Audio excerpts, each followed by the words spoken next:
Mark 6, verses 14 through 29. King Herod heard of it, for Jesus' name had become known. Some said John the Baptist has been raised from the dead. That is why these miraculous powers are at work in him. But others said he is Elijah, and others said he is a prophet like one of the prophets of old. But when Herod heard it, he said, John, whom I beheaded, has been raised, for it was Herod who had sent and seized John and bound him in prison for the sake of Herodias, his brother Philip's wife, because he had married her.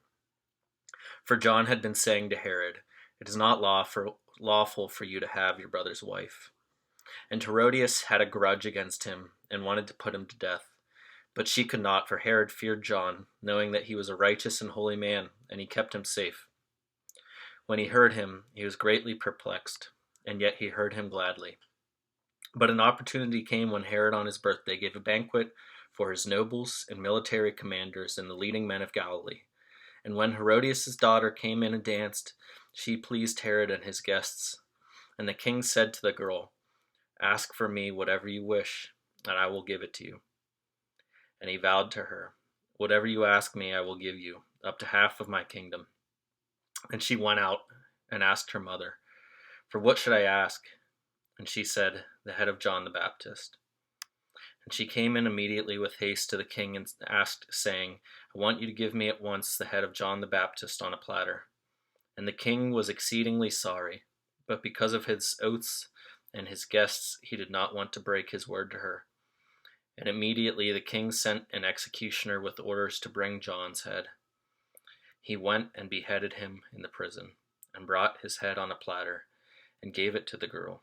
And the girl gave it to her mother. When his disciples heard of it, they came and took his body and laid it in a tomb. In middle school, I remember our teachers supplementing our written text with visual aids, with documentaries, some clips from videos or movies. One time I remember our teacher showing us a clip on and talking about earthquakes. And I was just really interested in that. Natural disasters, for some reason, were just like really hard to wrap my head around, and so big and unexplainable that it made it really that much more interesting to me.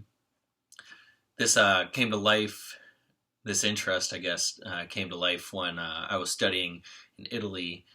I visited with my family this ancient city, historical site now, no longer a city, of Pompeii. And while you're walking the ancient Roman roads there, literally walking along them, and to your left you see an ancient Starbucks that was left there from thousands of years ago. You see just how vast the effects of the eruption of Mount Vesuvius were. You can see from Pompeii, from standing in Pompeii, their main square, you can look off and see the mountain, the volcano. Doesn't seem like it's very close or close enough to affect the city. Other times we hear of earthquakes, large earthquakes that happen in one place and affect an entirely different continent. Today in our passage, we're seeing some seismic effects of Jesus' ministry here. That where Jesus is doing ministry isn't the only place impacted, but now places outside of where he's directly doing ministry are hearing about him, taking notice, starting to try to rationalize who this man is and what he's doing, because the things that he's doing are supernatural and haven't been seen before, so they need explained. King Herod hears about this, the king himself, so it makes it all the way up to royalty. He hears about this because Jesus' name has become known, it says. He tries to explain this, and his understanding, or his version of the explanation, is to say that this must be John the Baptist. This must be vengeance for what I've done to him. For Herod, when he would have heard of Jesus, when he would have heard of people following this man that has called himself a king, the king of the Jews, would have probably struck fear into his heart, made him fearful. And when, I don't know about you, but when I'm fearful or when I am afraid of something, say there's a noise in the night, right? When growing up, I used to always be afraid of the dark. Still am a little bit. When there's a noise in the night, you try to explain it, right? Your mind jumps to, what could it be? What could it be? Herod is thinking, what could it be? Who could this Jesus be? He sets his mind on John the Baptist. And guys, we learn a really interesting lesson from this gospel account in Mark. We learn that Herod, when fearful, looked for his own understanding. And we learn in our hearts, especially this time, I've been learning in my heart that when I'm fearful, I lean on my own understanding.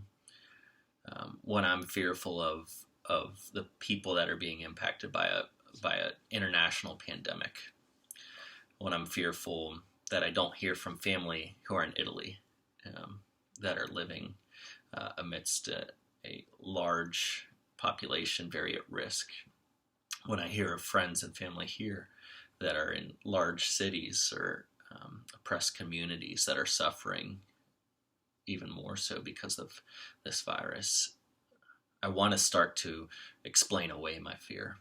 I want to start to rationalize it. I want to start to push it aside and say, well, this is why I'm fearful, or this is an explanation, or this is a solution. We've started hearing explanations and solutions for this virus, right? We want there to be a solution. But guys, what if there wasn't a solution? Or what if we do have a temporary solution for maybe this virus, but we're missing an ultimate solution? The seismic event that was Jesus' ministry is being heard by a king in a high position who would have been looked to as a person that would need to communicate security, confidence, but he can't. He rationalizes Jesus' ministry away and his fear away.